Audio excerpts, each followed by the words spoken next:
So Telangana సమాజం మొత్తం కూడా ఆలోచించాల్సిన విషయం ఏంటంటే ఇప్పుడు ఉత్తర భారతదేశం దక్షిణ భారతదేశం ఉంది కదా, అట్లనే మనం ప్రత్యేక తెలంగాణ లెక్క మన దేశానికి సంబంధించి పూర్తి స్థాయిలో ఎట్లాగూ మనల్ని మోసం చేస్తున్నారు, మనం గోసపడుతున్నాం కాబట్టి ఉత్తర తెలంగాణ మన ఉత్తర భారతదేశం దక్షిణ భారతదేశం లెక్క మనం కూడా మళ్ళీ ఒక దేశం కావాలని పోరాటం చేయాల్సిందే.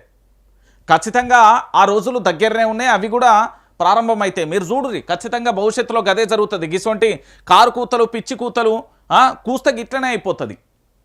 ఈయనకు కనీసం అప్పుడు భారతీయ జనతా పార్టీలో పూర్తి స్థాయిలో సుష్మా స్వరాజ్ ఉండే కదా, కన్నీళ్లు పెట్టుకుంటా మద్దతు తెలిపింది కదా, ఇక్కడ ఎంతోమంది విద్యార్థులు అమరవీరులు అయిపోతున్నారని.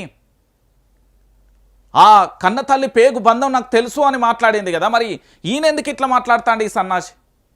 మళ్ళీ దీన్ని ఎట్లైన కసుకత్తాండో చూడరు. ఈయన ఏదో తెలంగాణ కేంద్ర మంత్రి ఉంటాడు ఈయన కిషన్ రెడ్డి అట, ఇక ఈయన మాట్లాడే భాష అయినారు. మన బెంగళూరు పార్లమెంట్ సభ్యులైనటువంటి తేజస్వి సూర్య గారు వారు మాట్లాడింది తెలంగాణ ప్రజలను కానీ తెలంగాణ ఉద్యమాన్ని కానీ మరి చిన్నపుచ్చే విధంగానో అవమానం చేసే విధంగానో వారు మాట్లాడలేదు.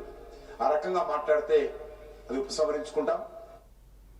ఆ విధంగా మాట్లాడితే మేము ఉపసంహరించుకుందాం. కేంద్ర మంత్రి పదవిలో ఉన్నాడు కాబట్టి గిట్లనే మాట్లాడతారు. పదవి కోసం పాకులాడే తెలంగాణ నేతలు ఎక్కడ ఆచూకీ అంటారు కదా, ఇగో ఎగ్జాంపుల్.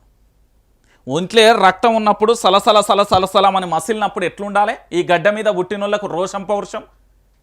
ఇండియా పాకిస్తాన్ లెక్క మన తెలంగాణ ఆంధ్రాను విభజించిండని ఈయన మాట్లాడితే, ఏది తేజస్వి సూర్య అనేట ఆయన మాట్లాడితే, ఆయన పూర్తి స్థాయిలో ఉద్యమాన్ని ప్రజల్లో అవమానించే విధంగా మాట్లాడలేదు. అట్లా మాట్లాడితే దానిని మేము పూర్తి స్థాయిలో కూడా ఏమంటున్నాడు ఆయన, పూర్తి స్థాయిలో కూడా ఉపసంహరించుకుంటామని చెప్తాడు. ఇక ఏమనాలి మనం ఒక్కసారి మీరే ఆలోచించారు. తెలంగాణ సమాజం ఇంతకంటే దారుణం ఇంతకంటే ఘోరం ఇంకేముంటుందండి తెలంగాణ ప్రాంత ప్రజలారా?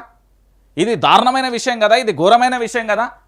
కేంద్ర మంత్రిగా ఉండే కిషన్ రెడ్డి నిజంగా కూడా రోషం పౌరుషమే ఏమైపోయింది తెలంగాణలో పుట్టినాక? నాకు అర్థం కాని విషయం ఏంటంటే ఆయన గంత బాహాటంగా మాట్లాడి ఉపసంహరించుకునేది ఏంది? తెలంగాణ సమాజానికి క్షమించమని చెప్పాలి, తెలంగాణ ప్రాంతానికి తప్పైందని ఒప్పుకోవాలి, నేను క్షమాపణలు కోరుతున్నా అనాలి. కానీ ఈయన మాట్లాడే భాష ఎట్లున్నదండి?